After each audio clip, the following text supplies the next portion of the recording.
নমস্কার বন্ধুরা, ঝুমারানি কিচেনে আপনাদের সকলকে স্বাগত। আজকে আমি তৈরি করব বেকারি স্টাইলের নিমকি। খুব কম উপকরণ দিয়েই তৈরি করা যাবে এই নিমকি। আর এই নিমকিটা এতটাই মুচমুচে হবে যা গালে দিলেই কিন্তু মিলিয়ে যাবে। অতিথি আপ্যায়নে বা চায়ের সাথে কিন্তু আমরা এই নিমকি খেয়ে থাকি।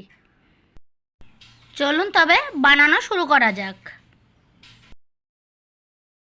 নিমকি বানানোর জন্য প্রথমেই আমার লাগবে ময়দা। এখানে আমি নিয়ে নেব 4 বাটি ময়দা। মাপসহ নিমকি তৈরি করা দেখাবো। নিয়ে নিচ্ছি স্বাদ মতো লবণ, আর নিয়ে নিচ্ছি 1 চামচ চিনি আর অল্প কালো জিরে। নিয়ে নিচ্ছি 1 চামচ ঘি। আর এই ঘি দেওয়ার কারণে মনে হবে কিন্তু পুরো নিমকিটাই আমি ঘি দিয়ে ভেজেছি।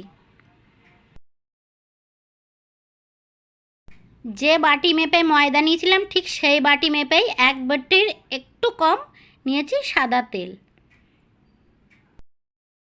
আর অবশ্যই নিমকি তৈরি করার সময় কিন্তু তেলটা একটু বেশিই দিতে হবে, সেই কারণেই কিন্তু নিমকিটা বেশি মুচমুচে হবে। আমি সব কিছু ভালো করে ময়ান দিয়ে নিয়েছি। এখন আমি অল্প অল্প করে জল দিয়ে একটা ডো তৈরি করে নেব। এখানে আমার ময়দা মাখা হয়ে গেছে। আর এই ময়দাটা কিন্তু মেখে রেস্টে রাখার কোনো দরকার নেই। এখন আমি নিয়েছি রুটিওয়ালা বেলুন চাকি। অল্প করে ময়দার ডোর থেকে অল্প ময়দা নিয়ে এরকম গোল করে আমি রুটির আকারে বেলে নেব। আর নিয়েছি অল্প ময়দা বেলার জন্য।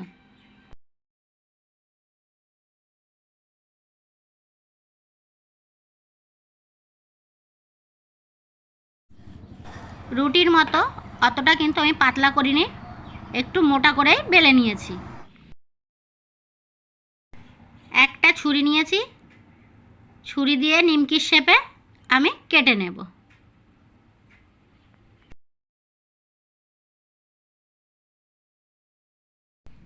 আমি কিন্তু অনেকটাই ময়দা মেখে নিয়েছি। বেশি করে নিমকি বানিয়ে কিন্তু অনেক দিন পর্যন্ত কৌটা ভরে বাড়িতে রেখে খাওয়া যাবে। অবশ্যই বাড়িতে নিমকি তৈরি করলে কিন্তু দোকানের থেকেও বেশি ভালো হবে খেতে।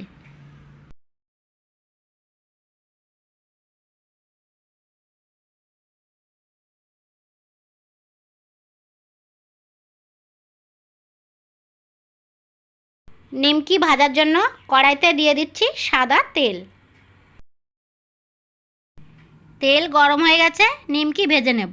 আর এখানে দেখতেই পাচ্ছেন তেলটা কিন্তু খুব বেশি গরম করা যাবে না, অল্প গরম হলেই কিন্তু এই নিমকি ভাজতে হবে। আর অবশ্যই এই সময় কিন্তু গ্যাসের ফ্লেমটা লোতে দিয়ে ভাজতে হবে।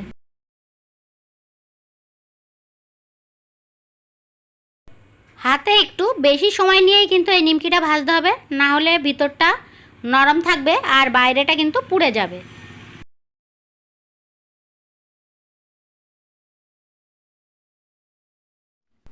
বারবার নাড়াচাড়া করে কিন্তু এরকম নিমকির কালার চলে এসছে।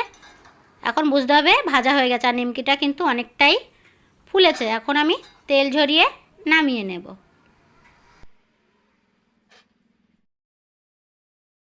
একইভাবে আমি বাদবাকি নিমকিও ভেজে নেব।